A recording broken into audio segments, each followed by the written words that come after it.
Amb el retorn de Canario, l'Atlètic Balears recupera dinamita en atac, desequilibri per banda i una de les peces clau en el brillant inici de curs. El jugador de Palència ja ha fet 2 gols i torna a l'equip per aportar més cabal ofensiu. Todos los jugadores queremos jugar y bueno, en mi caso no es lo contrario, ¿no? O sea, quiero ayudar y bueno, pues tengo la suerte de estar disfrutando de minutos, de la confianza del míster y bueno, volver a casa y volver a ganar. Guanyar com ho ha fet l'Atlètic els 4 darrers partits que ha disputat a Palma.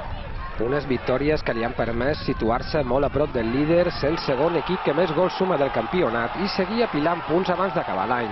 Al final hay que hacer la victoria, ¿no? En casa del Ebro y qué mejor manera que ganar al Teruel, seguir ahí arriba como tú dices, puntuar y sacar más puntos incluso al quinto si puede ser y fijarnos en nosotros, ¿no? Cuantos más puntos sumemos de aquí al parón de Navidad, pues con más confianza vendremos después. L'Atlètic Balears repunterol que aquest estiu es va convertir en filial de l'Osca i que arriba a son Malferí fora de les places de descens i després de guanyar la passada setmana al Barça B.